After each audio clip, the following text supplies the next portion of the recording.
Então vamos sentar, né? Abrir a palavra de Deus na segunda carta de Paulo aos Coríntios, capítulo 4, nós vamos ler do versículo 1 até o versículo 6. Segundo aos Coríntios 4, versículo 1 até o versículo 6. Então eu vou ler. Pelo que tendo este ministério, segundo a misericórdia que nos foi feita, não desfalecemos. Pelo contrário, rejeitamos as coisas que por vergonhosas se ocultam, não andando com astúcia e nem adulterando a palavra de Deus. Antes nos recomendamos a consciência de todo homem na presença de Deus pela manifestação da verdade. Mas se o nosso evangelho ainda está encoberto, é para os que se perdem que está encoberto, nos quais o Deus desse século, o que ele fez? Cegou o entendimento dos incrédulos, para que lhes não resplandeça, preste atenção, o Deus desse século cegou o entendimento com qual finalidade? Para que lhes não resplandeça a luz do evangelho da glória de Cristo, o qual é a imagem de Deus.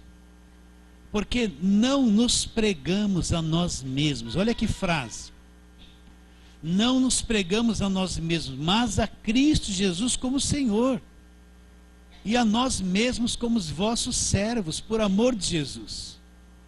Porque Deus que disse, das trevas resplandecerá a luz, Ele mesmo resplandeceu em nosso coração, para a iluminação do conhecimento da glória de Deus na face de Cristo.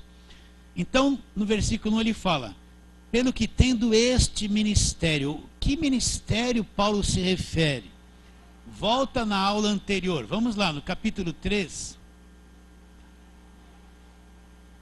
Paulo ali no versículo de número 4, ele diz assim, é por intermédio de Cristo que temos tal confiança em Deus. Não que por nós mesmos sejamos capazes de pensar alguma coisa, como se partisse de nós.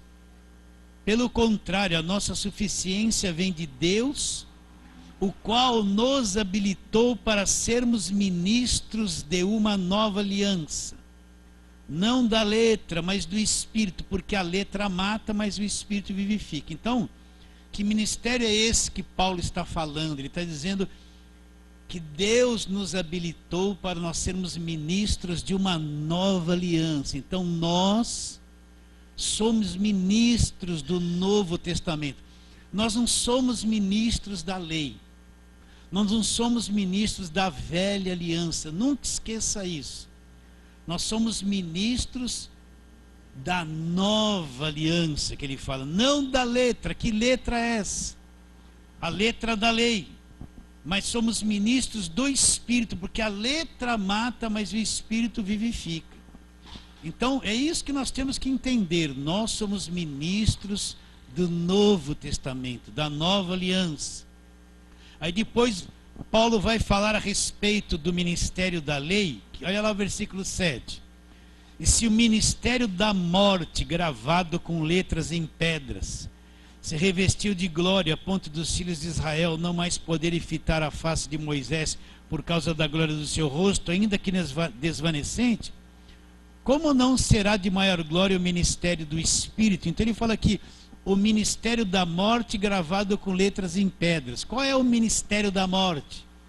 É o ministério da lei, aquele que foi gravado com letras em pedras. Então, o ministério da lei é o ministério da morte, que condena e que mata. Mas nós somos ministros de um Novo Testamento. Depois ele fala o quê?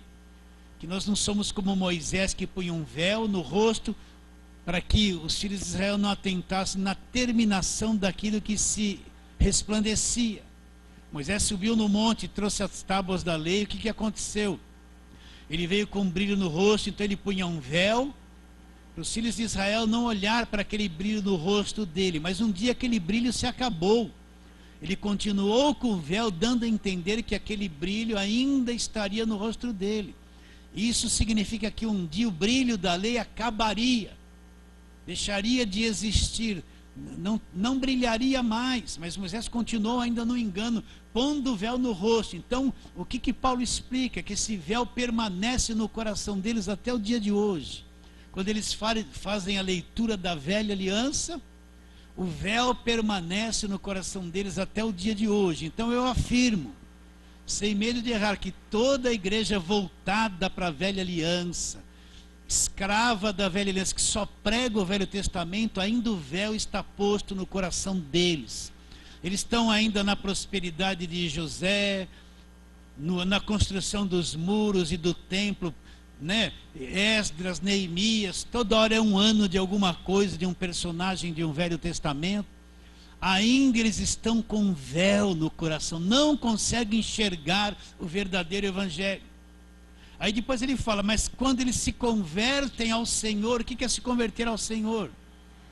É que todas as demais coisas e crenças são eliminadas. A pessoa passa a crer em Cristo, só nele e nada mais, e naquilo que ele fez na cruz por nós. Então, quando a pessoa se converte ao Senhor, o véu é retirado. Ela passa a enxergar a verdade. Então ele diz no versículo 17, o Senhor é o Espírito, e onde está o Espírito do Senhor, aí a liberdade. Então o que ele fala?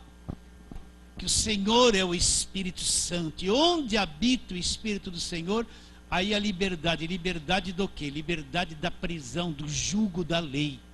Então nós somos libertos. Se o Espírito está em nós, nós somos libertados da lei, né? E depois disso Paulo entra no capítulo 4, onde nós lemos, tendo este ministério. Que ministério Paulo está dizendo? Este ministério do Novo Testamento. Nós somos ministros da nova aliança, do Novo Testamento. Nós não somos ministros da velha aliança. Cristo cumpriu a lei, aboliu a lei. A lei não vigora mais. Cristo estabelece no seu sangue um Novo Testamento. E nós somos ministros do Novo Testamento. E aí ele fala, pelo que tendo este ministério, segundo a misericórdia que nos foi feita, não desfalecemos, pelo contrário, rejeitemos as coisas que por vergonhosas se ocultam. Então, o ministro da nova aliança, ele tem que rejeitar as coisas que por vergonhosas se ocultam. Ele tem que falar a verdade. Ele não pode ser o indivíduo que negue de falar a verdade para as pessoas. Ele não pode ser um indivíduo que por conveniência tenha que inventar certas coisas da Bíblia, fazer certo tipo de campanha, não importa se é a verdade ou não, contanto que ele alcance o objetivo. Ele não pode, se ele é um ministro da verdade, ele não pode ocultar as coisas vergonhosas. Ele tem que falar a verdade diante das pessoas, ainda que ele perca as pessoas. É melhor perder as pessoas e permanecer a verdade do que ter a igreja cheia e ensinar aquilo que não é o evangelho. E ele continua dizendo, pelo que tendo este ministério segundo a misericórdia que nos foi feita, não desfalecemos. Por que ele fala não desfalecer? Porque ele sabe que o ministério da nova aliança é trabalhoso, não é muito empolgante, não chama muito atenção, mas nós não podemos desfalecer, se entregar por o cansaço, desanimar pelas adversidades que o ministério da nova aliança apresenta. Não desfaleçamos, olha lá. Pelo contrário, rejeitemos as coisas que por vergonhosas se ocultam, não andando com astúcia e nem adulterando a palavra de Deus. O que é astúcia? Um pastor está precisando de recursos na igreja. Então ele inventa uma coisa na cabeça dele. Bom, sabe o que eu vou fazer? Eu vou arrumar um montão de chavinha de plástico. Ele bola. Eu vou ungir tudo isso. E vou prometer para as pessoas que quem quer ter uma casa própria é o que mais as pessoas querem ter. Então eu vou ungir tudo isso, vou dizer que é a coisa ungida que Deus me revelou. E quem pegar uma chavinha dessa tem que dar uma oferta X. Se eu conseguir 50 pessoas que creiam nisso ali na igreja, eu vou conseguir alcançar aquilo que a igreja está precisando. Para ele não importa falar a verdade. Ele quer alcançar aquele objetivo financeiro dele, não importa como. Então ele cria uma situação para manipular a mente da pessoa em nome de Deus, para conseguir alcançar o que ele quer. Então isso é andar com astúcia, é criar coisas, é pegar a Bíblia, ler um texto e contorcer e inventar algumas coisas, para fazer com que as pessoas correspondam àquilo que ele quer alcançar. Né? Vem uma pessoa necessitada na igreja, então eu vou pregar sobre um grande sacrifício, que todo sacrifício gera um milagre. É uma frase bonita que eles falam, todo sacrifício gera um milagre, mas não está escrito isso, mas eles falam isso. E vou trabalhar que a pessoa tem que sacrificar, mas o sacrificar que ela quer é dar todo o dinheiro que ela tem. Vocês estão entendendo ou não? Então você vai fazer isso, Deus vai te prosperar, o sacrifício gera um milagre. Mas você não vê esse ensino na Nova Aliança. Mas eles trabalham, é a astúcia. O que é astúcia? A pessoa vem com uma intenção no coração, oculta. Então ela mostra uma coisa do lado de fora, mas a intenção dela mostrar aquilo não é ser fiel à verdade, é alcançar os seus objetivos. Então ele age com uma astúcia, leva o povo numa direção, lê algumas coisas da Bíblia, contorce tudo, porque no final o coração dele não quer que as pessoas conheçam a verdade, ele quer alcançar o objetivo que ele tem. Pouco importa a verdade. Então está cheio de gente pregando a palavra de Deus com astúcia hoje em dia.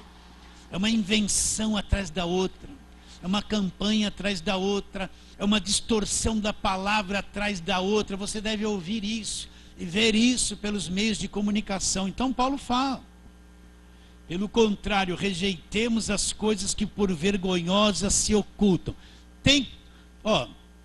Tudo que é coisa vergonhosa e sutil não pode ser falada e afirmada como verdade dentro da igreja.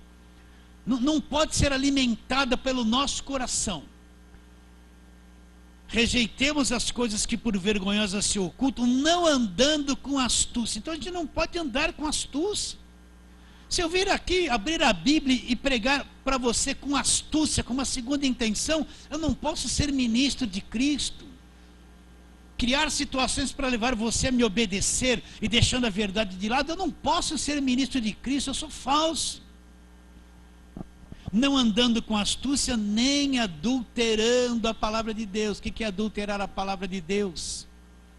É misturá-la com um monte de outras crenças e práticas que ela mesma não apoia. Então isso é adulterar a palavra de Deus. É pegar um texto bíblico e interpretá-lo de uma forma que eu quero que seja para mim. Vocês estão entendendo ou não? Há tempos atrás, o que você ouvia mais na mídia? Que Abraão tinha um filho e Deus um dia pediu esse filho para ser sacrificado. E o que a mídia pregava? A mídia evangélica, que o sacrifício era dar tudo que tem, toda a tua poupança, vender tua casa, vender o teu carro, que esse sacrifício geraria um milagre. Quanto eu ouvi isso pela televisão? Vocês estão ouvindo isso, entendendo ou não? Não é? Mas Abraão não sacrificou o filho, Deus proveu um cordeiro e Abraão não matou o filho. Então Deus devolveu o filho para Abraão e proveu um cordeiro, e Abraão não sacrificou o filho. Mas eles não contam essa parte, eles só contam que você tem que fazer sacrifício. E o sacrifício sempre é uma questão financeira. Não é assim, faça um sacrifício, vem aqui limpar a igreja essa semana. Não é isso o sacrifício. O sacrifício ligado sempre a uma questão financeira. Então, não adulterar a palavra de Deus. Eu pego um texto, leio, mas não sou fiel ao contexto. Então eu crio aqui uma coisa, um teatro na tua frente, com meio versículo da palavra de Deus, certo? E faço uma doutrina em cima disso e levo você a praticar isso da forma que eu quero, mas lhe escondi a verdade. Então a palavra de Deus não pode ser adulterada. O que mais você vê hoje é um adultério na palavra de Deus, mistura de macumba com feitiçaria, com catolicismo, tudo enfiado dentro da igreja. É adulterar a palavra de Deus. Vou ler de novo 2. Pelo contrário, rejeitemos as coisas que por vergonhosas se ocultam, não andando com astúcia, nem adulterando a palavra de Deus. Antes nos recomendamos a consciência de todo homem na presença de Deus, pela manifestação do quê? Da verdade. Então, meus irmãos, todo pregador ou quem ensina a palavra, se ele é de Deus, ele tem que manifestar a verdade. Ele não é um ídolo que toda a igreja é fã dele, ele é um pop, né? E que fala o que quer, dá um show e todo mundo, graças a Deus, né? Não, ele tem que falar a verdade. E a verdade não agrada. A verdade às vezes não agrada muitas pessoas, porque é dura a verdade. Agora, se ele é um pregador ou um mestre, ele tem que falar a verdade para as pessoas, custe o que custar. Não tem show, né? Agora ele vai entrar no assunto onde nós vamos trabalhar, versículo 3, olha lá. Mas se o nosso evangelho ainda está encoberto, é para os que se perdem que está encoberto, nos quais o Deus desse século cegou o entendimento dos incrédulos, para que lhes não resplandeça o quê? A luz do evangelho da glória de Cristo com a imagem de Deus. Então quem é o Deus desse século na Bíblia? É o diabo. Então qual é o medo do diabo? É que o evangelho da glória de Cristo brilhe e todo mundo conheça. Então ele cega o entendimento dos incrédulos para que não brilhe, que eles não entendam o evangelho. O diabo não está preocupado com o Velho Testamento. O diabo não está preocupado com a história de José, é até bonito, ele não está preocupado que se pregue muito isso. O diabo não está preocupado em, olha, Elias orou e caiu fogo do céu. Elias orou, e o fogo desceu, dai glória a Deus. Eu cantei isso no passado. Josué orou e o sol parou, né? Tudo muito bonito. O diabo não está preocupado que as pessoas conheçam essas coisas. O diabo está preocupado com que as pessoas conheçam o evangelho da cruz, o Cristo crucificado. Esse é o evangelho da glória do Senhor Jesus Cristo. O diabo não está preocupado quantas vezes eu vou rodear Jericó. Ele mesmo sabe que Jericó caiu e nunca mais se levantou. Mas tem um monte de gente que está presa rodeando muralha uma vida inteira. Cada mês é uma muralha que se levanta. Ele não está preocupado que as pessoas creiam nisso. Ele está preocupado que as pessoas entendam o que Cristo fez na cruz e sejam salvos e libertos de verdade. Então ele cega o entendimento. Ele trabalha onde? Na cabeça das pessoas, para que as pessoas não compreendam, tenham dificuldade, né? Entende? Então, por isso que existe tanta religião. E até surgiu essa frase, todos os caminhos levam a Deus. Imagine uma pessoa que crê que todos os caminhos levam a Deus, quando fala que Jesus é o único caminho, ela tem uma enorme fortaleza na cabeça de acreditar, porque ela aprendeu que todos os caminhos levam a Deus. Então o diabo levantou milhares de religiões, espíritas, doutrinas, né, para confundir a cabeça da pessoa, para deixar tanta coisa ali dentro, para quando a verdade chegar, ela vai ter dificuldade, tem muita oposição no coração dela para aceitar a verdade. Vocês entendem isso ou não? Agora, vamos parar. Como é que ele consegue cegar o entendimento dos incrédulos? Então, quem é o incrédulo, né? No começo do evangelho eu achava assim, incrédulo é aquele que crê em Jesus, incrédulo é aquele que não acredita em Jesus, e o crente é aquele que acredita em Jesus. Mas no decorrer dos anos eu descobri que tem muita gente dentro da igreja, e até pastor, que é incrédulo. Porque ele não crê no que Jesus Cristo fez. Ele não entendeu o que Jesus Cristo fez. Então tem muita gente dentro da igreja incrédulo, é aquele que não crê na obra da cruz verdadeiramente. Então, como é que o diabo trabalha para cegar o entendimento? O que é cegar? É perder a capacidade de ver. Uma pessoa tinha uma vista boa, aí um dia aconteceu alguma coisa, ela perdeu a capacidade de ver aquilo que ela não vê mais, obscureceu tudo, tampou tudo. É perder a capacidade de ver. Então, a obra do diabo não está tanto em gritar quantos demônios tem, lutar contra a macumba ou contra a feitiçaria, ficar amarrando os demônios no ar, que nem a gente vê, essa grande batalha espiritual. A grande batalha contra o diabo é entre a verdade e a mentira. Ou a pessoa recebe a verdade ou ela vai receber a mentira. É entre a verdade e a mentira. Até muitos que estão fazendo o demônio se manifestar e aquela coisa toda, entrevista demônio, quando eles pregam, eles levam as pessoas a acreditar na água em vez de Jesus Cristo. O diabo ri deles, porque eles estão naquela batalha. Quando eles pregam o que o diabo quer, afasta as pessoas de Jesus Cristo. E parece que é um grande poder, né? Mas como é que ele trabalha na mente? Então vamos usar aqui alguns textos. Vamos lá, Gênesis 3, onde tudo começou. Nós vamos ler a queda do homem, né, para entender bem ali. Vamos ler o versículo 16 e 17 do capítulo 2 primeiro. Deus criou o homem, o primeiro casal, e deu um mandamento. Ele só tinha um mandamento. Qual era? E o Senhor Deus lhe deu esta ordem: de toda árvore dos jardins comerás livremente, mas da árvore do conhecimento do bem e do mal não comerás, porque no dia em que dela comerdes, certamente morrerás. Eles tinham esse mandamento para obedecer, só isso. Deus disse: você pode comer de todas as árvores do jardim, mas aquela árvore do conhecimento do bem e do mal, você não pode comer. O dia que você comer, você vai morrer. Adão tinha isso na cabeça e no coração dele.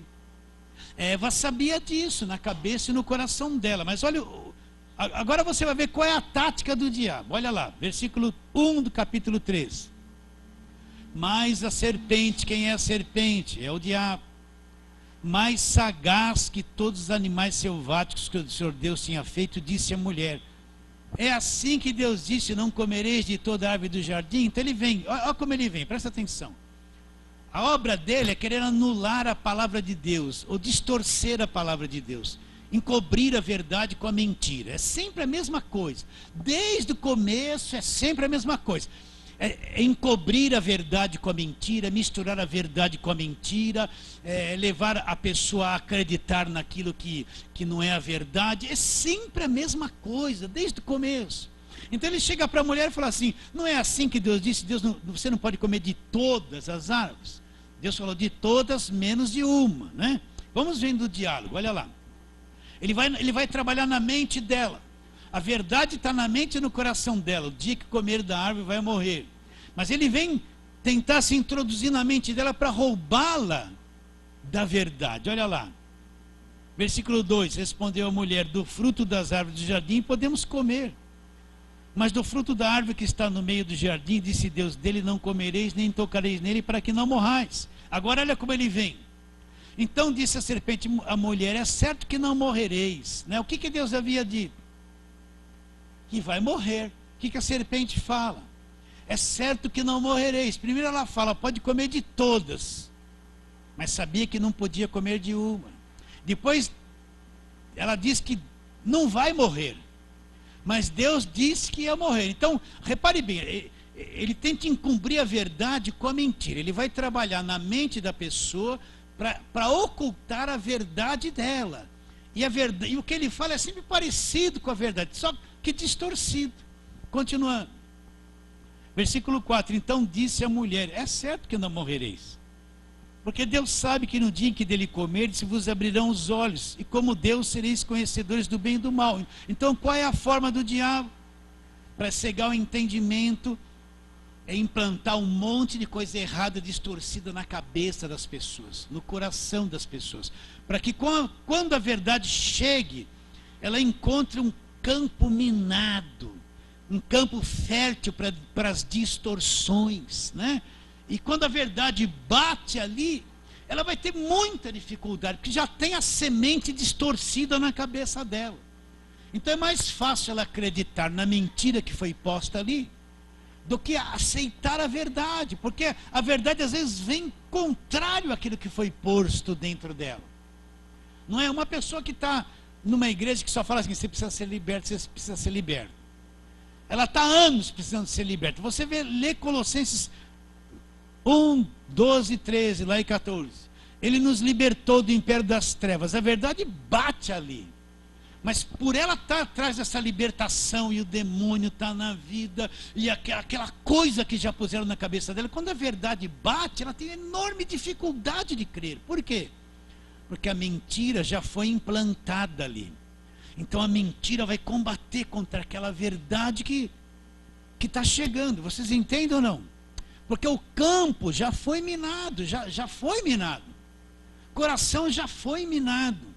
Então ela vai ter uma enorme dificuldade de acreditar que já foi liberta por Jesus.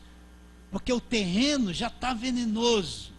Ela não ouviu a palavra da cruz, não conhece o poder do Evangelho, não conhece Jesus Cristo. Então ela crê que ainda ela está escravizada por um monte de coisas, quando a palavra diz que ela já foi liberta pelo poder de Jesus. Vocês estão entendendo ou não?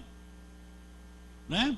Então, primeiro ele trabalha na mente, ele vai implantar a mentira. Todos nós nascemos numa religião, eu nasci no catolicismo.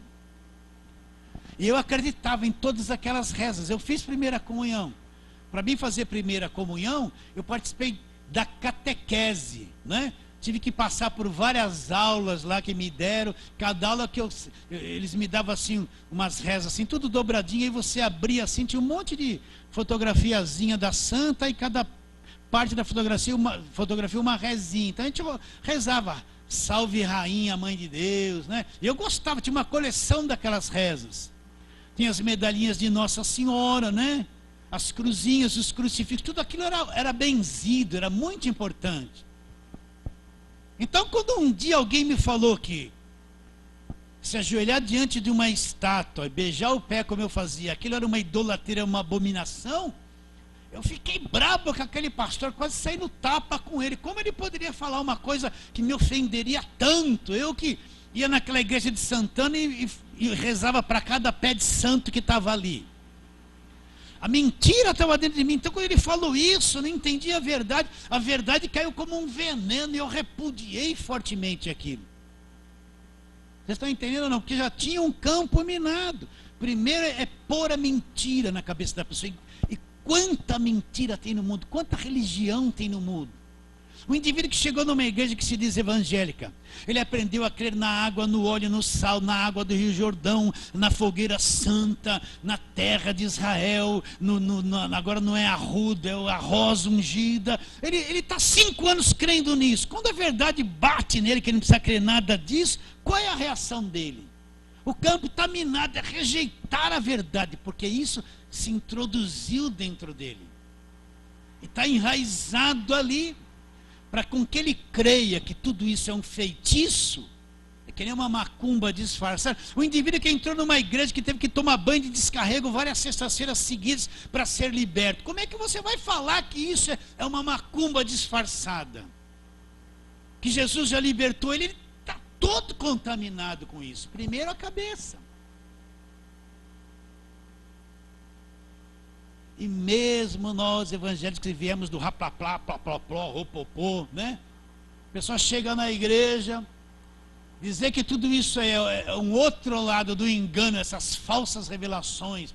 O cara vê tudo, ele tem um dom, manda em você de camisa branca, eis que te digo, uma grande bênção, estou vendo sobre a sua cabeça uma mão poderosa, receba, receba, receba,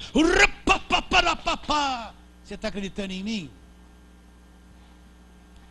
Aí você fala assim, meu irmão, você precisa crer em Jesus Cristo. Não, mas o profeta revelou, Deus falou, não é? E esse cara vai ficar famoso, vai mandar na vida de todo mundo. Vai arrecadar muito dinheiro, vai. Por quê? Porque isso domina o povo. Aí quando um desses vem para a igreja para aprender a palavra de Deus, é insuportável, porque ninguém arrepiou, ninguém deu glória. Ninguém rodou, ninguém fez assim. Deus não está aqui não, mas ele não consegue receber o evangelho. Vai ter uma enorme dificuldade. Só pelo poder de Deus que ele vai ser liberto. Só pelo poder de Deus que ele vai ser liberto. Ele não consegue ouvir uma palavra e crer de todo o coração, porque o veneno foi posto ali. Vocês entendem o que eu estou dizendo ou não? Então a mentira é um trabalho árduo e pega rápido a coisa. Dura você se abrir para a verdade e crer de todo o coração, né? Então, depois que o diabo trabalhou na mente da mulher, a coisa estava feita. O que aconteceu com ela? Olha lá, versículo 6. Aí a mulher olhou para a árvore, ela já tinha sido roubado dela. Se você comer, vai morrer. A mulher olhou para a árvore, olha lá, agradável aos olhos, desejo para comer da árvore, chegou, desobedeceu. e comeu. Então qual é a tática do diabo? Presta atenção. É implantar a mentira, é trabalhar na mente das pessoas com a mentira, né? Geralmente quando se falava de falsos profetas, de coisas heréticas, a gente imaginava que vinha tudo de fora, né? Na igreja, ela jamais, mas o falso profeta, como Pedro diz, ele vem de dentro da igreja. Ele nasce como se fosse um convertido. Às vezes quando ele começou o ministério, ele era sincero, mas como não dava para angariar tudo aquilo que ele queria, teve que se contaminar para poder crescer. E se torna um falso profeta. A coisa vem de dentro, do meio do nosso. Eram dos nossos, mas foram porque não eram dos nossos, João disse. Então essa é a questão. Depois que trabalhou no coração da mulher, então a mulher foi e desconsiderou a palavra de Deus. Então qual é a tática do diabo? É implantar a mentira. Hoje você vê um evangelho sincrético, misturado. Você vê um evangelho que todo mundo tem que pôr um copinho com água. Eu vou orar, beba da água. Senhor, abençoa essa água, Senhor.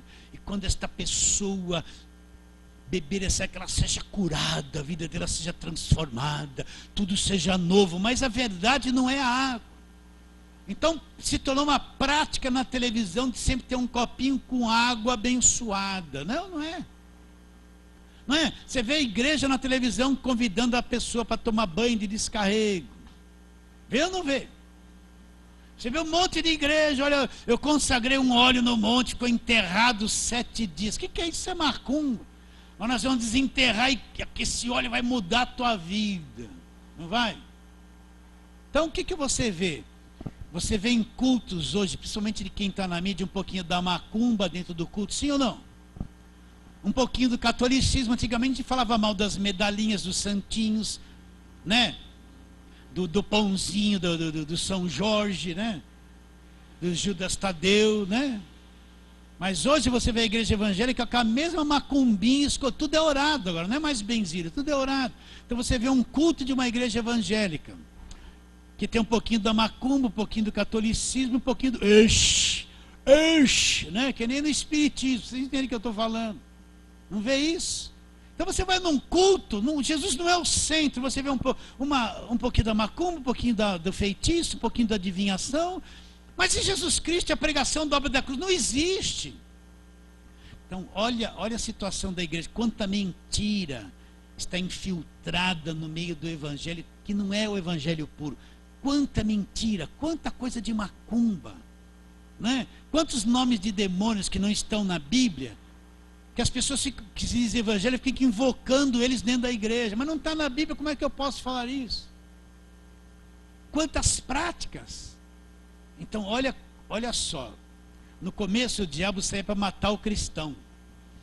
Então os cristãos eram perseguidos, jogados lá para os leões. Depois ele entendeu que não adiantava matar, ele tinha que se introduzir no meio e se tornar um cristão. Vocês estão entendendo? Era muito mais fácil contaminar as coisas ali dentro do que sair matando os cristãos. Então essa é a tática dele. O Deus desse século cega o entendimento de quem não crê. Mas qual é o medo do diabo? Você pensa que o diabo está... Quando eu vejo um indivíduo falar assim, ó, leve esse óleo aqui, unge a tua casa que o diabo vai ser vencido. Eu penso assim, o diabo está rindo desse indivíduo. Como é que pode um óleo vencer o diabo? Né? Quando você vê, leva essa rosa ungida, vai chupar o mal que está na tua casa. O diabo ri dele, por quê? Como é que pode uma rosinha chupar o mal? Vencer o diabo? Vocês estão entendendo? A única coisa que vence o diabo é a palavra de Deus e nada mais. Então a gente vê as batalhas espirituais, o indivíduo levando amuleto para libertar, né? É tanta invenção. E isso vai libertar ele do mal. E ele não consegue entender que a única coisa que vence o diabo é o está escrito, a palavra de Deus. Então o diabo está rindo dessa gente. Eles estão fazendo um trabalho de libertação e ao mesmo tempo criando uma grande escravidão. Quanto mais fala que liberta, mais escraviza a pessoa com a falsa doutrina. Então é uma escravidão geral. Então ele implanta mentira. Por isso que nós temos que tomar muito cuidado. Olha, não importa se eu sentir uma coisa muito boa, Mas se a coisa boa que eu senti não está de acordo com a palavra de Deus, ela é falsa, não é a voz de Deus, entende? Eu posso ter uma boa intenção, mas boa intenção, se não está escrito, se eu não tenho fundamento no Evangelho, é boa intenção do meu coração, não é o Evangelho, não é a palavra de Deus. Então, tem muita boa intenção que é problema, mas é boa para o homem, mas contradiz o que está escrito, não é? E se eu tiver uma visão maravilhosa, aparecer um anjo cheio de luz, mas se o que ele falar não está de acordo com as escrituras, seja amaldiçoado, porque o que vale é o que está escrito, não é eu ter uma visão de um anjo.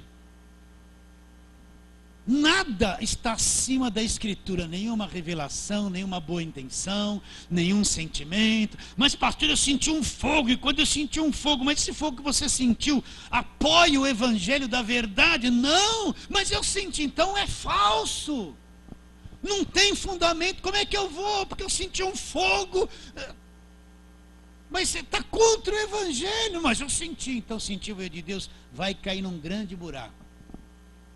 Então desconfie dos sentimentos, das boas intenções, a não ser que tudo isso esteja em linha com a palavra. Por quê?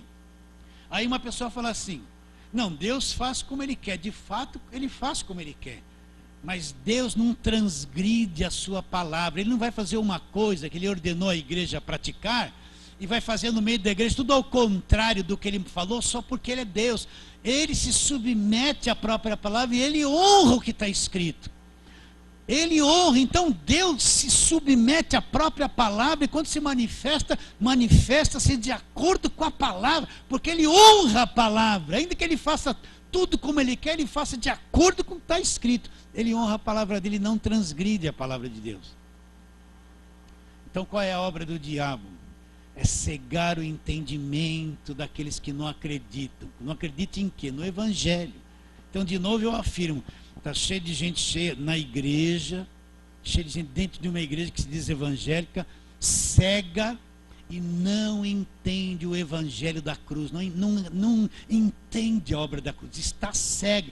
Tem muitos pastores e apóstolos, pelos que eles pregam, a boca fala do que está cheio o coração. Então, o que eles pregam revelam que eles não creem no evangelho da cruz. Eles não creem, porque se eles crescem, a boca fala o que está cheio o coração, eles pregariam a verdade. Quando você vê um apóstolo dizendo que uma cordinha santa vai mudar a vida de alguém, é isso que está dentro dele, ele está revelando o coração dele, é isso que ele crê. Ele não crê no evangelho, ele é incrédulo, porque se cresce falaria a verdade. Estou meio brabo hoje, não? Então a mulher foi enganada, ela deixou a verdade de lado e caiu por aquilo que foi posto ali, cegou o entendimento dos incrédulos. Então essa é a obra, presta atenção, queridos. Eu demorei 20 anos para entender isso, e ainda não entendo 100% como deveria. Entender que o que está escrito, principalmente no Novo Testamento, é a verdade, e nada se move além disso, não tem outra coisa. E outra coisa que eu entendi, que a obra do diabo é infiltrar mentira. O diabo é mestre em dar revelações falsas, né? Dar visões falsas, emoções falsas, porque ele sabe que o homem é muito emocional e vai dar a vida dele por aquilo que sentiu. Ele é mestre em trabalhar na mente das pessoas nessas áreas. O indivíduo forma uma doutrina porque ele sentiu uma coisa baseada naquilo ali. Agora, o que o diabo teme é uma igreja na verdade, no evangelho. Então, ele cega o entendimento dos incrédulos para quê? Para que não brilhe, não resplandeça o quê? A luz, presta atenção, a luz do evangelho da glória de Cristo, que é a imagem de Deus. Então, a grande obra do diabo é contra o evangelho que traz vida para as pessoas, a verdade para as pessoas. É isso que ele tem, porque quando o indivíduo crê no evangelho e vê a verdade, ele é liberto do poder do diabo instantaneamente, já sabe disso. Quando ele entende a obra da cruz, a justificação, a redenção, a reconciliação, a filiação, o Espírito que habita ali em nós, quando ele entende isso profundamente, acabou tudo, ele não crê mais em outra coisa. E aí ele é liberto. Agora, quando ele não crê nessas coisas, então ele está na mão do diabo. Está no engano do diabo. Então, quando o diabo fica apavorado quando encontra uma igreja que prega o evangelho de verdade, onde o pastor não está afim de tomar o dinheiro das pessoas, não quer aparecer na mídia, não prega a si mesmo, não quer fama, porque ele vai falar a verdade e quem ouvir uma hora vai crer. E essa pessoa é liberta. Que coisa melhor do que essa? Fui liberto do império das trevas. Acredito, acabou. Então o medo do diabo acabou.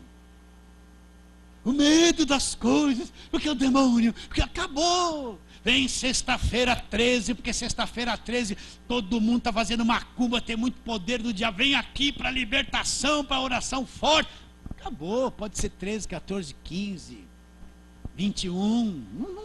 Não interessa mais, já está liberto.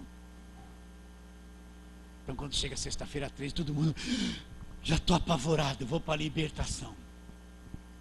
A macumba está correndo solta, né? Mas não é isso que você vê?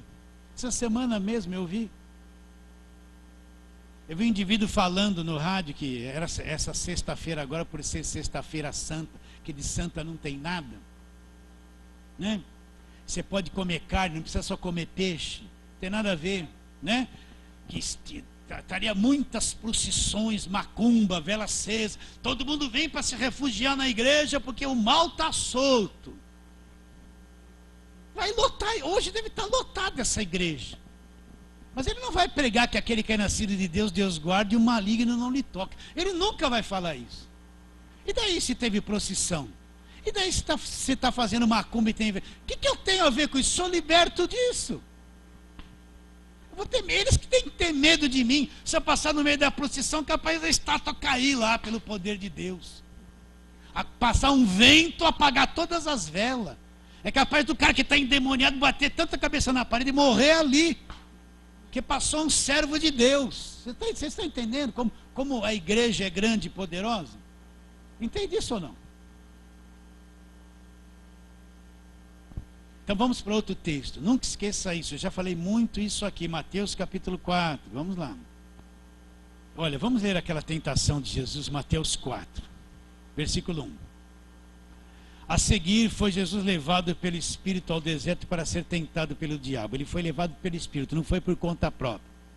Depois de jejuar 40 dias e 40 noites, teve fome. Então o tentador, aproximando-se, disse: se você é filho de Deus. Primeira coisa, o diabo quer sempre te pôr em dúvida da sua posição. Ele chega para Jesus: se você é filho de Deus, então faz isso. Então ele quer trabalhar. Não, eu não fui liberto do império das trevas. Eu vou ficar em dúvida da palavra de Deus. Tem certeza da salvação? Não, eu não tenho certeza da salvação, porque na cabeça dela ela está numa igreja de lei que só põe obras. E se ela não cumprir todas as obras, ela não é salva. Então ela não tem certeza da salvação. É pôr em dúvida o que a palavra de Deus afirma que você é. O que nós somos filhos de Deus, nascidos de novo, comprados pelo sangue de Jesus, selados com o Espírito Santo, justificados, reconciliados, herdeiro de Deus, co-herdeiro com Cristo. Somos corpo de Cristo, assentado com Cristo nas regiões celestiais, acima de todo o poder do diabo. É isso que é verdade. Agora ele não quer que a gente acredite nisso. É pôr em dúvida. Será que é mesmo? Será mesmo que eu tenho o Espírito Santo? Mas eu não falei rachalabakatalai. Eu não falei. Se não falou, não tem o Espírito Santo. Mas a Bíblia diz: não sabeis que vocês são o santuário de Deus, que o Espírito de Deus habita em vós. Vocês estão entendendo? Crer ou não crer? Pôr em dúvida o Evangelho, que é poder de Deus. Então ele sempre vai pôr você em dúvida. A pessoa tem dúvida disso, dúvida daquilo. Ela não entra na plenitude do Evangelho. Não entra. Você tem dúvida que você é salvo? Tem dúvida que você já foi liberto do império das trevas? Já foi. Tem dúvidas que o Espírito está dentro de você? Pastor, eu não falei em línguas, não dei uns glória, não precisou nada disso. Tem certeza ou não tem? Tem certeza que é um filho de Deus, liberto da mão do diabo? Tem certeza ou não tem? Pastor, eu não sei não. Então, você está numa dúvida terrível, não aprendeu o Evangelho, não confia no Evangelho. Aceita isso ou não? Está se sentindo livre? Não é bom falar isso? Dá um nó na cabeça de quem tem dúvida, mas de quem não tem está livre, né? Então ele vem pôr em dúvida se Jesus é filho de Deus ou não. Se você é, você tem que provar. Então manda as pedras se transformarem em pães aí. Jesus falou o quê? Está escrito: nem só de pão viverá o homem. Só isso, não precisa provar nada. Está escrito: nem só de pão viverá o homem, mas de toda a palavra que procede da boca de Deus. Venceu o diabo o quê? Com Deuteronômio, né? Citando uma parte de Deuteronômio ali, olha. Então o tentador, aproximando-se, disse: se você é filho de Deus, não, já li. Depois ele disse: então o diabo levou a cidade santa e colocou no pináculo do templo. No templo tinha aquele lugar alto lá, o diabo levou ele e pôs ele lá. Como que o diabo levou ele lá? Não estava no deserto? Estava ou não estava? Então o diabo levou ele lá, gente. Ele tem poder para fazer isso?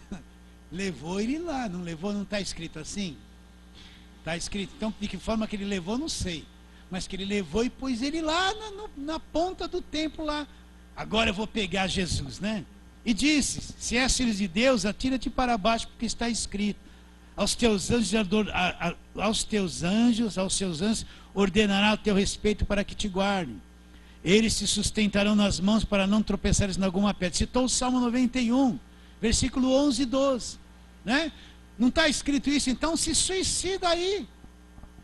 Que Jesus respondeu: está escrito: não tentarás o Senhor teu Deus. Então, repare bem, ainda que era verdade esse Salmo 91, que o diabo falou: não está escrito, então se joga aí porque está escrito, tem que se cumprir.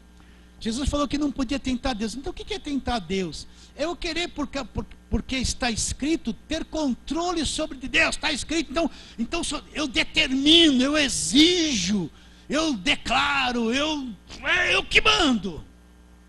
Tem que ser. Ninguém manda em Deus, ninguém força Deus a fazer nada. Você pode exigir, declarar, decretar, né? Que nem tem uma música: eu declaro, eu decreto, eu exijo, né? Quando eu ouço isso, eu falo: meu Deus, isso é amargo demais para mim. Então ninguém pode forçar Deus, obrigar Deus a fazer qualquer coisa, determinar, decretar. Não, é o homem querendo ser alguma coisa. Ninguém pode. Então o que Jesus falou? Isso é tentar a Deus, né? Eu vou me suicidar agora porque está escrito que os anjos de Deus vão me sustentar com as suas próprias mãos. Ainda que está escrito, exercita a fé. Pai, está escrito. Eu creio, fica nisso. Agora eu exijo, né? Eu determino. Vê se Paulo determinou alguma coisa na Bíblia, exigiu alguma coisa, decretou alguma coisa. Olha lá, nas 13 cartas que ele escreveu, nunca ele falou nada disso. Então veio essa mentalidade positiva: eu exijo. Então você vê um monte de crente exigindo, determinando. Eu no passado até fiz isso, muito errado. Muito errado. Vocês entendem isso ou não? Está escrito, é verdade. Deus, eu creio na verdade, minha vida está nas tuas mãos, eu vivo pela fé na verdade. Deus vai agir. Então, o que Jesus combateu o diabo como? Não tentarás o Senhor teu Deus. E levou o diabo ainda a um monte muito alto, mostrou todos os reinos da terra, do mundo e a glória deles. Tudo isso te darei se prostrado me adorar. Jesus disse: retira-te, Satanás, porque está escrito. Então o diabo vem com a palavra, presta atenção. Ele veio com o Salmo 91, mas com uma intenção sutil, mentirosa, enganosa. A pior coisa é um pregador pregar a palavra. Vamos supor que a igreja está precisando de dinheiro, eu toco muito nisso. Aí ele vai pregar a palavra e falar: olha, quer saber de uma coisa? Eu vou usar esse texto e vou criar uma novela aqui. Aí ele lê um texto lá que não bate com o contexto. E ele pega aquilo e faz uma novela daquilo ali, para tentar arrecadar alguma coisa que a igreja está precisando. Então a gente vê muito isso hoje. Você pega um versículo, cria uma coisa em cima daquilo, vai para lá, vem para cá, mas ele não falou nada da verdade. Vocês entendem ou não? E muita gente da igreja vai crer e vai fazer o que ele quer. É distorção da palavra. Entende? É o que o diabo faz. Ele pega a palavra e distorce para a pessoa crer no engano, crer na mentira. Então como ele segue o entendimento? Dessa forma, distorcendo a coisa. levando a pessoa a crer naquilo que não é, levanta um monte de religião. Em vez de ele continuar matando e perseguindo os cristãos, o que ele fez? Se introduziu na igreja, criou a política dentro da igreja, e todo mundo se tornou cristão e minou a sã doutrina. Não é verdade? Eu ouvi um pregador uma vez dizendo, de televisão, e eu estava na igreja dele quando ele falou isso. Ele falou: aqui nesse púlpito nunca, ninguém, aqui não tem política. Eu trabalhava lá na Avenida São João, e eu ouvi da boca dele ele dizendo isso. Eu honrei isso que ele disse. Mas depois de um tempo ele teve que ter um canal de televisão, e teve um político que ajudou. Agora aqui no bairro encheu da fotografia dele, do filho dele e desse político. Não encheu? Encheu. E a igreja elegeu o filho dele para a política. E os políticos vão lá. E quando chegam lá, nas vigílias, olha, você vote quem quiser, mas nosso candidato é esse. Então, quando a coisa vai assim por favores, mina o evangelho, a pessoa fica presa.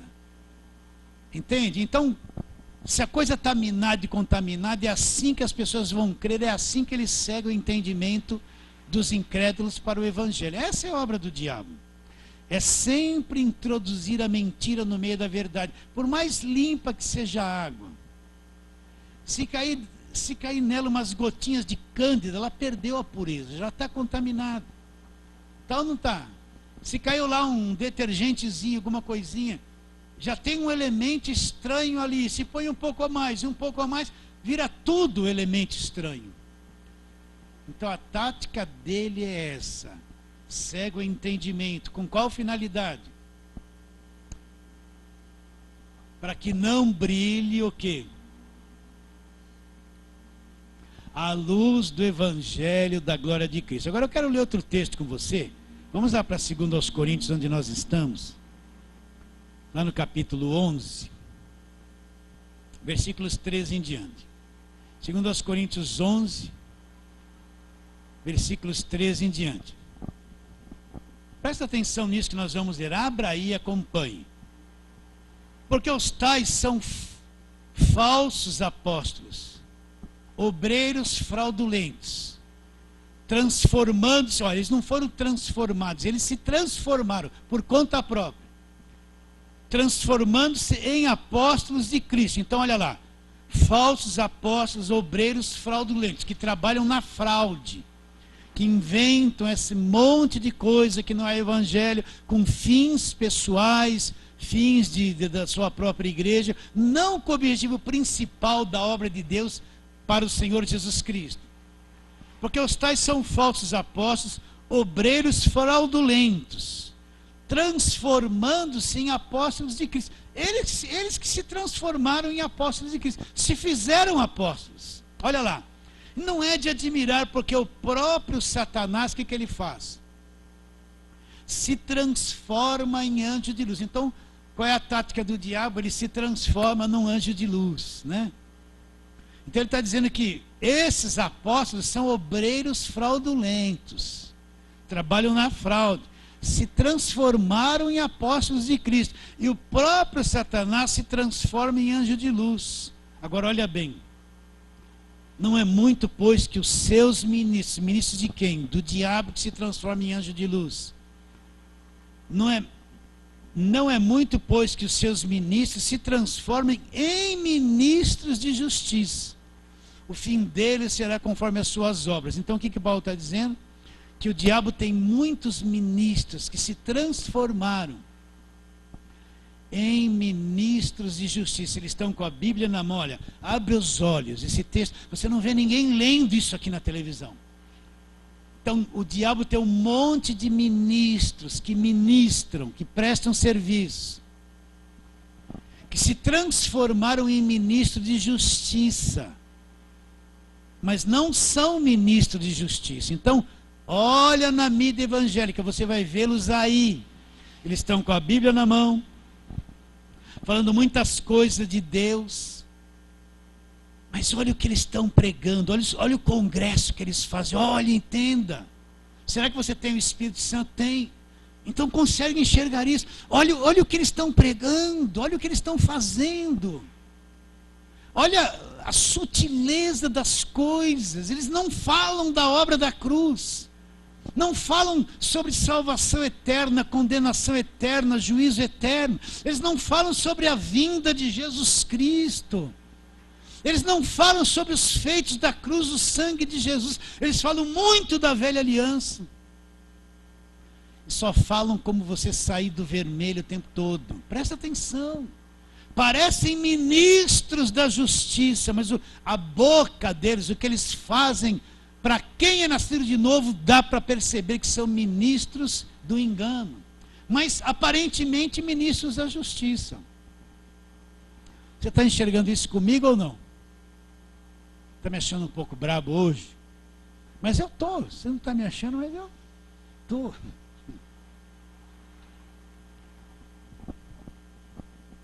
Presta atenção, queridos. Se você é um pregador ou um mestre, presta atenção. Você tem uma fidelidade a Jesus Cristo. Você tem que ser fiel a Jesus Cristo. Você não tem que ser fiel à organização da igreja. Você não tem que ser fiel ao estatuto da igreja, se ele não estiver de acordo com a Bíblia. Você não tem que ser fiel ao seu líder, mesmo que ele esteja errado e fale um monte de coisa errada. Você tem que falar igual, porque ele quer que você faça isso. Você tem que ser fiel a Jesus Cristo e à palavra de Deus. Nem que você fique sozinho, abandonado. É melhor ficar sozinho, ser fiel a Jesus Cristo. Não dá para pregar engano, enrolação, distorção. Você vê essas igrejas grandes de mídia, você vê os pastores de bairro, eles já vêm de lá segunda-feira com o sermão na mão, como vai pedir e quanto de dinheiro tem que alcançar a semana. E se ele falar alguma coisa boa, que não esteja em linha com o que o líder maior quer, ele é mandado embora porque ele é um empregado e é substituído rapidamente. Não importa se a pessoa está sendo salva ou não, o que importa é se a organização está prosperando e parece que é uma bênção e está crescendo. Então eles são empregados do ministério, não pode falar a verdade. Se falar qualquer coisa vai ser difamado, vai ser escorraçado, vai ser posto para longe.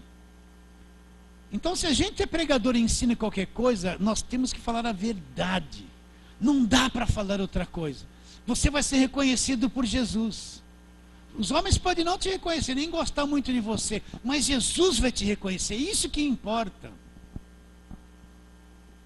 Então a igreja não é empresa, não é coisa que tem que dar lucro. Também igreja não é coisa que vai se abrindo no arrastão, uma em cada esquina, tem que crescer o ministério. Aí põe lá um indivíduo que está 3 meses na igreja, fez um cursinho para pastor, enfia ele lá, dá o que ele tem que falar, ele tem que imitar o líder, fazer até a mesma voz que o líder, né? Você entende? Fazer assim com a mão, se faz assim, tudo marionete.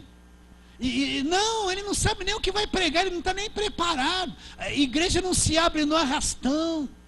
Para abrir uma igreja, primeiro Deus precisa fazer uma obra profunda no coração da pessoa, amadurecê-la durante anos, para depois ela reproduzir no coração das pessoas aquilo que Deus pôs no coração delas. E isso é muito trabalhoso, muito difícil. Igreja não se abre por escala. É trabalhoso. Mas você tem que estar em linha com o quê? Com a verdade. Aceita isso? Olha que nós vamos ler na semana que vem, volta lá. Aí Paulo fala, segundo aos Coríntios 4, olha o que ele fala. Versículo 5. Nós paramos no versículo 4. O Deus desse século cegou o entendimento dos incrédulos. Com qual finalidade? Para que não resplandeça a luz do evangelho da glória de Cristo, que é a imagem de Deus. Então, o Deus desse século, que é o diabo, segue o entendimento, para que as pessoas não vejam o brilho do evangelho, não entendam o evangelho. O evangelho da glória de Cristo, que esse evangelho é a imagem, Cristo é a imagem de Deus. Agora ele fala, olha lá.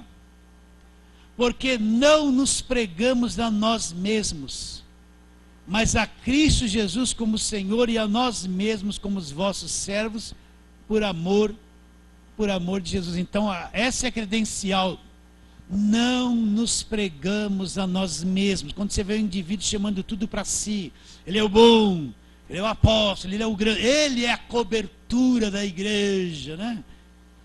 Está pregando a si mesmo, só aqui na minha igreja, porque essa igreja, o resto ninguém presta, está pregando a si mesmo. Esse é o homem santo, ungido de Deus. E ai de quem tocar no ungido de Deus, eu sou bom. Eu falei, dei ordem para Deus e Deus tem que obedecer. Está pregando a si mesmo, nós não pregamos a nós mesmos, Paulo disse. Está bem claro isso, queridos? Então na semana que vem nós vamos continuar isso, recapitular um pouquinho e caminhar mais para frente, porque olha o versículo 6. Porque Deus que disse, das trevas resplandecerá a luz, olha o que ele faz, presta atenção. Ele mesmo resplandeceu em nosso coração, ele fez a coisa brilhar em nosso coração, para quê? Para a iluminação do conhecimento da glória de Deus na face de Cristo. Então nós não pregamos a nós mesmos, mas ele veio resplandecer dentro de nós. Com qual finalidade? Né? Para a iluminação do conhecimento de Deus na pessoa de Jesus Cristo. Então é a obra de Deus, isso aconteceu dentro do nosso coração. Então a semana que vem a gente vai estar falando sobre isso. Fala assim, amém.